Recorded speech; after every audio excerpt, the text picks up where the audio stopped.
बिस्मिल्लाहिर्रहमानिर्रहीम अस्सलामु अलैकुम वरहमतुल्लाहि वबरकातुहू। नाज़रीन, आप देख रहे हैं दुनिया मेरे आगे यूट्यूब चैनल और मैं हूं गुलाम नबी मदनी। पाकिस्तान के दुश्मन, पाकिस्तान के गद्दार और पाकिस्तान से धोखा करने वाले मुनाफिक लोग एक एक करके बेनकाब हो रहे हैं। आप जानते हैं पाकिस्तान इस्लामी दुनिया का एक इंतहाई अहम, मजबूत और ताकतवर मुल्क है। पाकिस्तान के खिलाफ पिछले 75 सालों से साजिशें होती रही हैं।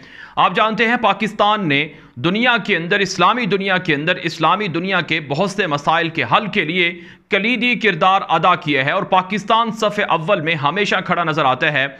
अगर फ़लस्तीन पर जुल्म हो तो पाकिस्तान सबसे पहले आवाज़ बुलंद करता है। इसी तरह से अगर अरब दुनिया के अंदर कहीं पर हंगामे बरपा हों तो पाकिस्तान उन हंगामों को रोकने की कोशिश करता है। नाज़रीन, इन दिनों पाकिस्तान के अंदर OIC ममालिक के वज़राए ख़ारजा का एक इंतहाई अहम इजलास हो रहा है और इस इजलास से अमरीका की, यूरोप की नींदें उड़ी हुई हैं। क्यों नाज़रीन किराम कि 6 माह के मुख्तसर अरसे में 2 मरतबा OIC ममालिक को बुलाना, अरब दुनिया को बुलाना, पेट्रोल से माला माल, गैस से माला माल मुल्कों को बुलाकर पाकिस्तान के अंदर उनसे अहम फैसलों पर इत्तिफाक करवाना, ये अमरीका को, ये यूरोप को और आलमी तागूती ताकतों को हजम नहीं है। नाज़रीन, अफगानिस्तान की जंग ख़त्म होने के बाद हमने प्रेडिक्शन की थी और हमारी राय और हमारा तज्जिया ये था कि आज से इस्लाम का उरूज शुरू होने जा रहा है, इस्लाम का गलबा शुरू होने जा रहा है। नाज़रीन, आने वाले जो दुनिया के 10 से 20 साल हैं, इंशाअल्लाह इसके अंदर इस्लाम का उरूज होगा, मुसलमानों का उरूज होगा और अब से मुसलमानों की सरबुलंदी शुरू होने जा रही है। जो दज्जाली ताकतों के पिछले 200-300 साल थे जिसके अंदर उन्होंने साम्राज्यी दौर में बरे सगीर के अंदर मुसलमानों की हुकूमतें ख़त्म की, सल्तनत उस्मानिया को तोड़ा और लाखों मुसलमानों को, करोड़ों मुसलमानों को शहीद किया, उनका अब मुकाफात अमल के ज़रिए से उनसे अब अल्लाह रब्बुल इज़्ज़त की जानिब से इंतकाम लिया जा रहा है। नाज़रीन, इस वक्त पाकिस्तान पर सारी दज्जाली तागूती ताकतों की नज़रें गड़ी हुई हैं कि पाकिस्तान को डिस्टेबलाइज कर दिया जाए, अदम इस्तेहकाम का शिकार कर दिया जाए, खाना जंगी इंतशार पाकिस्तान के अंदर फैला दिया जाए। लेकिन इनकी ये साजिशें अल्लाह ताला के हुक्म से इंशाअल्लाह नाकाम होंगी। नाज़रीन, पाकिस्तान के अंदर OIC का जो इंतहाई अहम इजलास है ये 22 और 23 मार्च को होने जा रहा है। 23 मार्च को यौम पाकिस्तान की परेड होने जा रही है जिसमें पाकिस्तान अपने असलहे की नुमाइश करेगा, दुनिया को दिखाएगा, बताएगा कि पाकिस्तान के पास क्या कुछ दिफाई ताकत मौजूद है। इसके अंदर OIC के जो मेहमान वज़राए ख़ारजा हैं, जो मेहमान नुमाइंदे हैं, वो भी शिरकत करेंगे। ये चीज़ें दुश्मनों को हज़म नहीं हो रही हैं, इसलिए दुश्मन अपने जो कठपुतली ज़र ख़रीद ग़ुलाम हैं उनके ज़रिए से इंतशार फैलाने की साजिश कर रहे हैं। नाज़रीन, पाकिस्तान के अंदर इस वक्त सियासी दंगा फसाद करवाने के लिए जो अपोजिशन जमातों का इत्तिहाद है वो मुत्तहिद हो चुका है। इस पर मैं तफसीली वीडियोस बना चुका हूं कि कौन कौन इनको फंडिंग दे रहा है, कैसे अमेरिका और यूरोप से इनको फंडिंग मिल रही है। आप हमारी पिछली वीडियोस देख लें, वहां पर तफसीलन हमने सबूत फराहम किए हैं, शवाहिद दिए हैं कि कैसे इनके जरिए से पाकिस्तान के अंदर सियासी इंतशार फैलाने की साजिशें हो रही हैं। नाज़रीन, अपोजिशन जमातों की जानिब से पाकिस्तान के वज़ीर आज़म इमरान खान के खिलाफ तहरीक अदम एतमाद पेश की गई है, जिसके लिए 25 मार्च को कौमी असम्बली का इजलास भी बुला लिया गया है। लेकिन पाकिस्तान के वज़ीर आज़म इमरान खान पुरुमीद दिखाई देते हैं। उनकी बॉडी लैंग्वेज और उनकी तकारीर और उनके बयानात से लग रहा है कि वो मुतमईन हैं और उन्हें पता है उनके दुश्मन अपने बिछाए हुए जालों के अंदर खुद ही फंसेंगे और वो नाकामी से दोचार होंगे।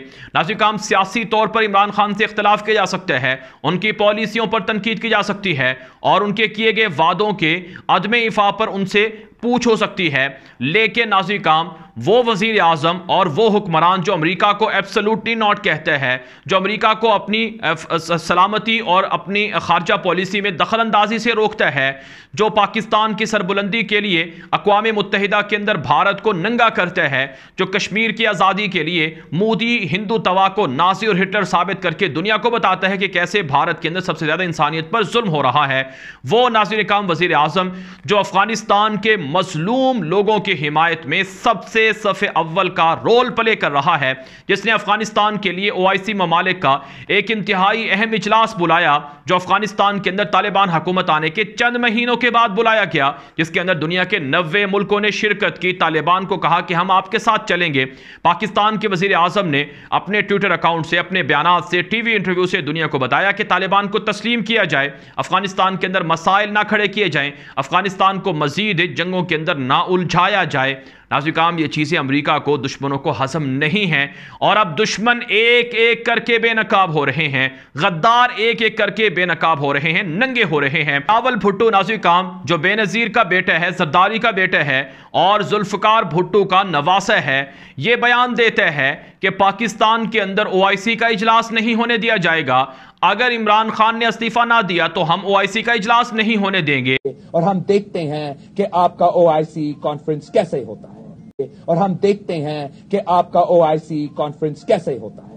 फिर ये बयान देते हैं, अगले दिन फिर ये बयान देते हैं कि पाकिस्तान के अंदर जो OIC की वज़राए ख़ारजा समिट हो रही है, कॉन्फ्रेंस या मीटिंग हो रही है, ये पाकिस्तान के लिए नहीं हो रही है, ये तो अफगानिस्तान के लिए हो रही है, ये तो तालिबान के लिए हो रही है और पाकिस्तान तालिबान को तस्लीम करने की कोशिश कर रहा है।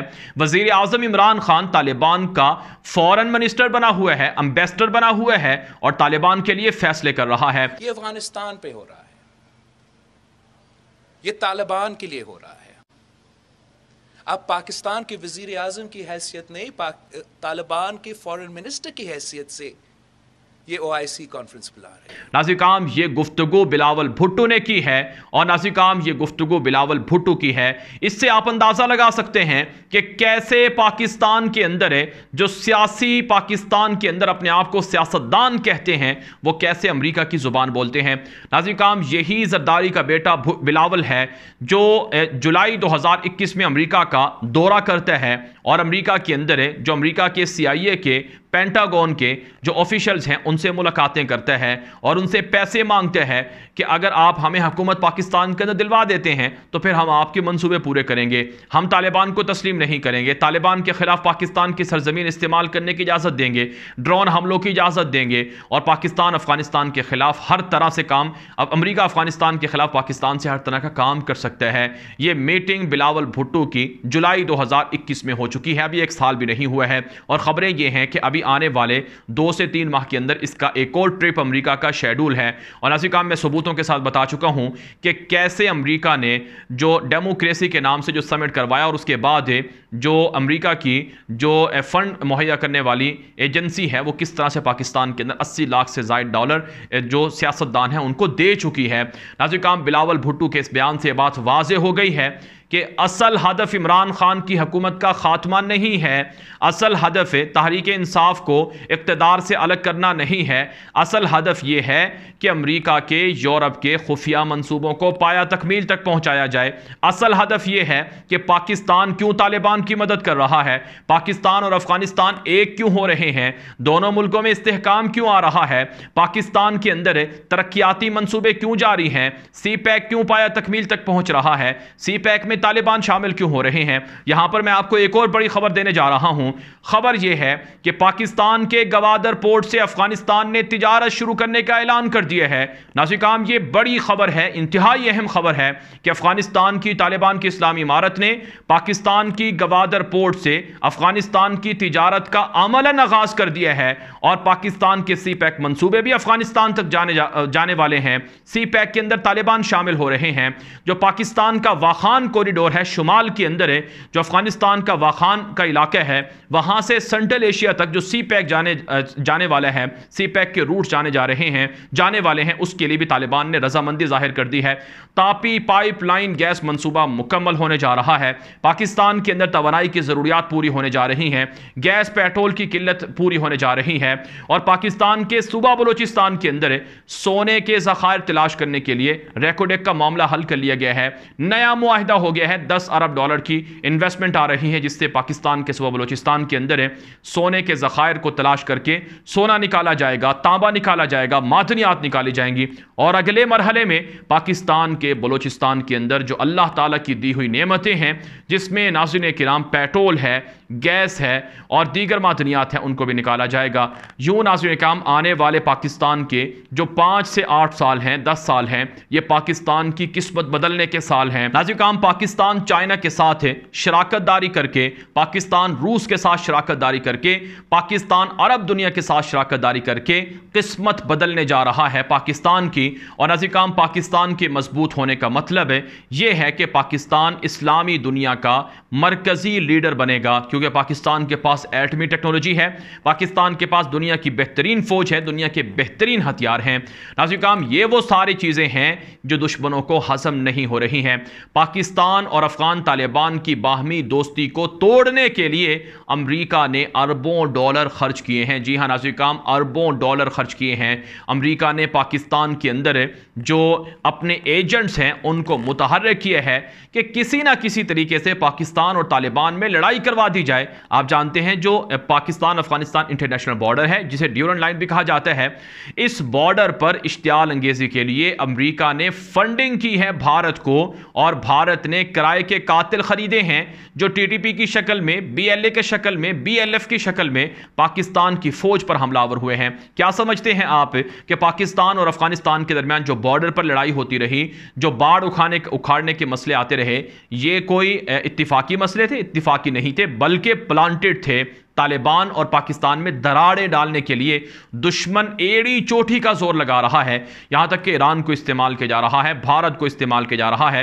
नाज़रीन किराम ये कितनी बड़ी पाकिस्तान के लिए अचीवमेंट है कि पाकिस्तान ने तालिबान को राजी किया कि वो गवादर पोर्ट में शामिल हों, सी पैक में शामिल हों। यह अफगानिस्तान का मुस्तकबिल है और अफगानिस्तान इससे बदलेगा, और पाकिस्तान और अफगानिस्तान की अवाम के दरमियान तिजारत प्रमोट हो रही है। इसके मुकाबले में भारत ने एड़ी चोटी का जोर लगाया है कि पाकिस्तान का गवादर पोर्ट नाकाम हो जाए, इसके मुकाबले में ईरान और भारत का जो चाबहार पोर्ट है वो कामयाब हो जाए। तालिबान को अपने साथ मिलाने के लिए ऑफर्स दी गई, पैसे का लालच दिया गया और बहुत कुछ किया गया, लेकिन तालिबान समझते हैं कि हमारा दोस्त कौन है, हमारा दुश्मन कौन है।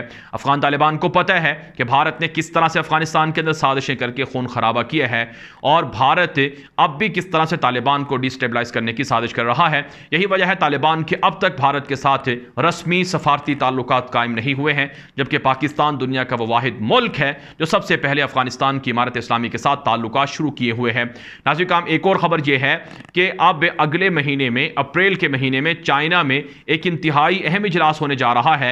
इस इजलास के हवाले से मैं आपको आगाह करने जा रहा हूं कि यह इजलास अफगानिस्तान के मसले पर है, और इसके अंदर पाकिस्तान, चाइना, रशिया, ईरान, इसके अलावा अफगानिस्तान खुद, और इसके अलावा नाज़रीन किराम सेंट्रल एशिया की 5 रियासतें, ये सारे जो नुमाइंदे हैं इनके वो चाइना के अंदर होने वाले एक इंतहाई अहम इजलास में शिरकत करेंगे। और इस इजलास के अंदर पाकिस्तान की जानिब से मुतालबा है, पाकिस्तान के मुस्तकिल मंदूब मुनीर अकरम ने अक़वाम मुत्तहिदा के अंदर भी ये बात बताई है कि पाकिस्तान रीजनल ममालिक के, इलाकाई ममालिक के इत्तिहाद के बाद ये फैसला करने जा रहा है कि तालिबान को तस्लीम किया जाए, तालिबान के साथ एलानिया सफारती ताल्लुकात शुरू किए जाएं, और पाकिस्तान की देखा देखी अरब रियासतें, मुसलमान रियासतें भी ताल्लुकात शुरू करेंगी। अब ये चीज़ें दुश्मनों को हजम नहीं हैं। इसी वजह से नाज़रीन किराम बिलावल भुट्टो की चीखें निकल रही हैं कि ये इजलास तो OIC का दरअसल तालिबान के लिए हो रहा है, इसलिए वो इजलास करने नहीं देंगे। हम देखते हैं कि तुम OIC का इजलास कैसे करते हो, हम धरना देंगे, हम पार्लियामेंट से बाहर नहीं निकलेंगे। ये धमकियां दी गई हैं बिलावल भुट्टो की जानिब से।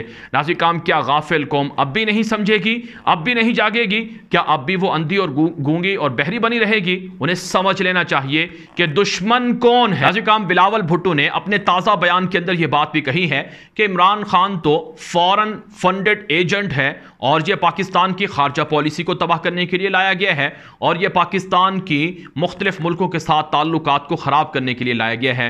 नाज़रीन किराम अगर पाकिस्तान के वज़ीर आज़म Imran Khan foreign funded agent हैं, तो फिर वो तालिबान के साथ ताल्लुकात शुरू क्यों कर रहे हैं? कौन सा मुल्क है जो इमरान खान को पैसे दे रहा है कि तुम तालिबान के साथ ताल्लुकात शुरू करो? भला अमरीका, नेटो, ये जो 50-60 मुल्क हैं, क्या ये चाहेंगे कि पाकिस्तान तालिबान के साथ ताल्लुकात शुरू करे? नाज़रीन किराम ये महज बकवास है, और ये दावा किया जा रहा है कि पाकिस्तान के वज़ीर आज़म ने कश्मीर के मसले को सबोताज किया है। जितना कश्मीर का मसला, जितना कश्मीर के हवाले से आगाही इमरान खान के 3.5 साल के दौर में हुई है, इतना किसी दौर में नहीं हुई है। आज दुनिया जानती है कि कश्मीर के अंदर क्या हो रहा है, और कश्मीर के अंदर भारत क्या जुल्म कर रहा है। नाज़रीन किराम, कश्मीर के मुसलमान भी ये बात समझते हैं, लेकिन आप जानते हैं दोनों तरफ से एटमी ताकतें हैं। अगर कश्मीर के मसले पर जंग होती है तो बात एटमी हथियारों तक जाएगी और फिर बात नाज़रीन किराम दोनों मुल्कों की तबाही की तरफ जाएगी। लेकिन अंदर से हिकमत के साथ पाकिस्तान आगे बढ़ रहा है। कश्मीरी फ्रीडम फाइटर्स जद्दोजहद कर रहे हैं और कश्मीर आज़ादी की तरफ बढ़ रहा है। इसी तरह से नाज़रीन किराम ये प्रोपेगेंडा किया जाता है कि पाकिस्तान ने CPEC को तबाह कर दिया है, पाकिस्तान के ने CPEC मंसूबों की वजह से चाइना को नाराज़ कर दिया है। ऐसा कुछ भी नहीं है। चाइना रशिया के साथ पाकिस्तान के गहरे मरासिम और राब्ते हैं। इसकी एक अच्छी मिसाल ये है कि OIC के वज़राए ख़ारजा के एक इंतहाई अहम इजलास में, जिसमें सिर्फ मुसलमान मुल्क आ सकते हैं, उसमें चाइना के जो वज़ीर ख़ारजा वांग ज़ई हैं वो स्पेशल आ रहे हैं, खुसूसी मेहमान के तौर पर आ रहे हैं। ये बड़ी कामयाबी नहीं तो और क्या है। जो चाइना है वो इस्लामी दुनिया के साथ OIC और अरब दुनिया के साथ ताल्लुकात बढ़ा रहा है। सऊदी अरब के साथ चाइना के ताल्लुकात बन चुके हैं कि हम आपसे मकामी करेंसी रियाल और युआन में पेट्रोल खरीदेंगे, आपको डॉलर की जो चुंगल है, डॉलर का जो जाल है उससे आज़ाद करवाने जा रहे हैं।